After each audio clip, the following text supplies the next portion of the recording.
Seit 1996 ziehen uns die Taschenmonster namens Pokémon in den Bann, die wir mit großem Enthusiasmus fangen, abbricht und schließlich im Kampf bis zur Bewusstlosigkeit gegeneinander antreten lassen. In all diesen Jahren haben sich vielleicht auch bei euch einige Fragen angehäuft, die wir mit den nachfolgenden Fakten, Theorie und Trivias gerne beantworten wollen.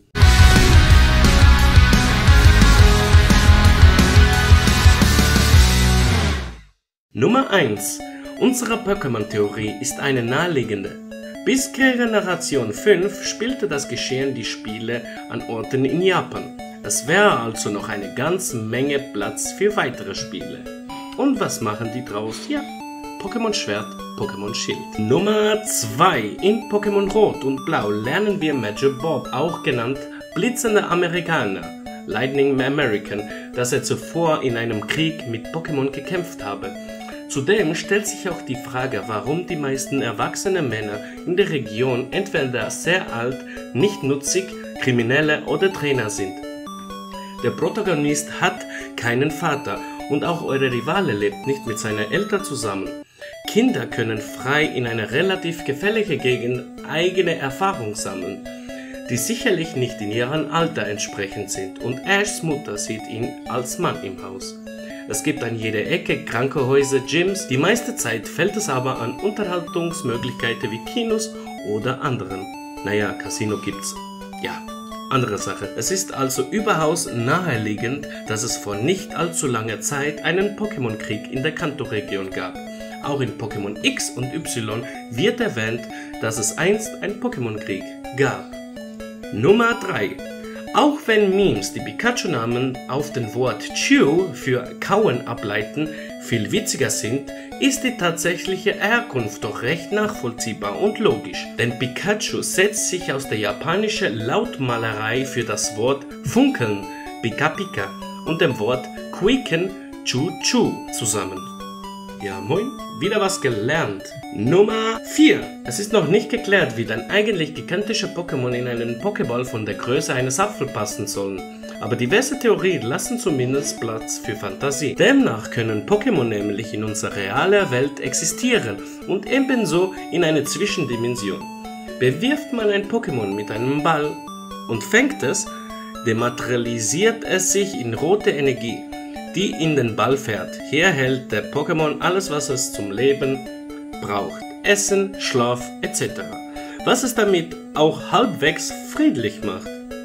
Wäre diese Voraussetzung nicht erfüllt, würde sich das eingesperrte Taschenmonster vermutlich sofort beim nächsten Einsatz gegen seinen Herren wenden. Ich meine, stellt euch das vor, ihr wollt kämpfen? Ihr holt euer Pikachu raus. Was passiert? Er greift euch ein. Ja moin. Da es Pokémon wie Ash, Pikachu und Mauzi gibt, die sich nicht einsperren lassen, lässt sich darauf schließen, dass sich die Taschenmonster zumindest dagegen wehren können oder zumindest nicht zwingend glücklich in der Nussschale werden. Dass man Pokémon aber auch auf Systeme wie Bills PC speichern kann, setzt den Gedanken frei, dass Pokémon vielleicht auch komplett digitale Wesen, die in unserer Welt materialisiert werden können. Nummer 5. Ist euch eigentlich mal aufgefallen, dass es in der Welt von Pokémon zumindest bis Generation 5 keine einzige dunkelhäutige Charakter gibt? Alle Charakter sind entweder hellhäutig oder asiatischer Herkunft. Allein bei Roko ist man nicht vollständig sicher. Immerhin sind die kleinen Augen am ehesten ein Indiz dafür, dass es sich bei Roko eher um einen Asiaten handeln könnte, auch wenn er in einer Episode die Augen aufsperrt. Vielleicht ist das auch gar nicht so verwunderlich, denn wenn man bedenkt, dass der Großteil der japanischen Bevölkerung nicht gerade aus schwarzen Menschen besteht. Dennoch verwunderlich ist es, dass man damit eine bestimmte Archetypen komplett aus der Serie ausgrenzen scheint. Nummer 6. Ihr alle kennt die Weiterentwicklung von Raupi und Blutzug.